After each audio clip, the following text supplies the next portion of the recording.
Hey Raja. Oh, hi. Hello. Yes, there you are. You hear me, right? I hear you well. Can you hear me very well Yes, also? excellent. Amazing. Yeah. Well, Yeah. I'm Thank you happy. for Of thank you for course, getting back to me. of course. I'm a little bit chaotic in my head, so I definitely need help. Subscribers and satisfying our funds, what is Yeah. acceptable for the Western public, even though the white people will not read Olivix. But still, Yeah. if it is unacceptable for them, then we are the extremists, Then that's a label they put on us. Then I will lose the funds and I can't work at all. So they cannot put a label of extremist to us because then it's over.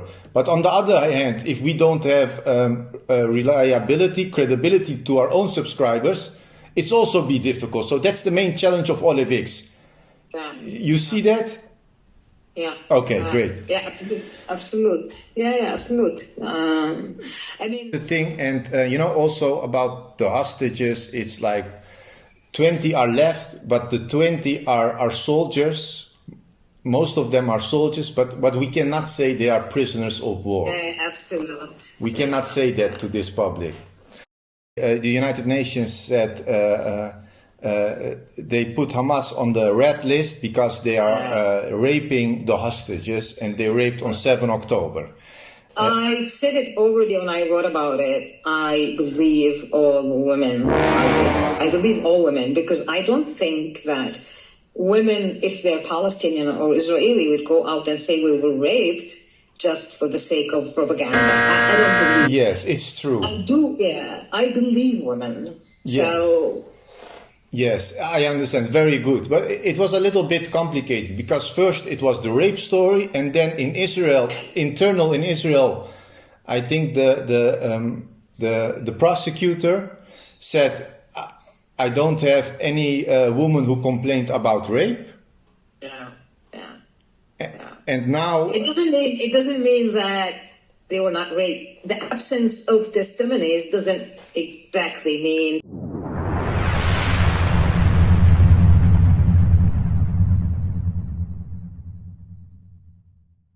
And one of the things that it's the Israeli forensic. So it's always, things that we need to check.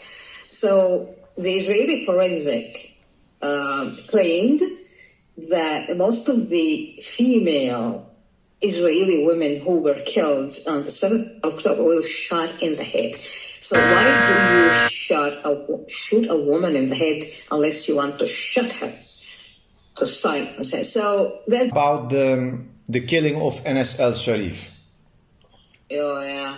First, so I can tell you what the Israeli dominant discourses are claiming. They're claiming, the Israeli debate is he was a Hamas supporter. He joined Hamas when he was young, 17 years old, and he wasn't really active. As any Palestinian who grew up in Gaza, you join the so-called resistance. As any Palestinian who grew up in Gaza, you join the so-called resistance. For instance, Al Jazeera did condemn it, but the United Nations didn't condemn it. I mean, they made a general statement like journalists shouldn't be killed. Of course, it's true. And then is the question, but shouldn't they condemn it? Well, we can criticize the United Nations in this example, but not too many times. You can't in the Western public, in the Western world, you can't delegitimize the United Nations or so-called human rights organizations, because you know what I would do in article if we want to upload the content. I would just focus on the solution, what we think would be a solution to make the lives of the Palestinian journalists and Palestinian in general safer. Great. So I really liked it. I like your background. I like your experience for Haaretz Arabic, and I also like the fact that you understand the balance between our subscribers and the funds. What can we write and what not. You get it.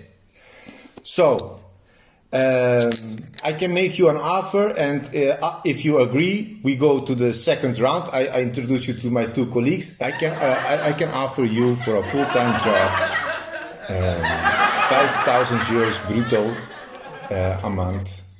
So I don't know netto.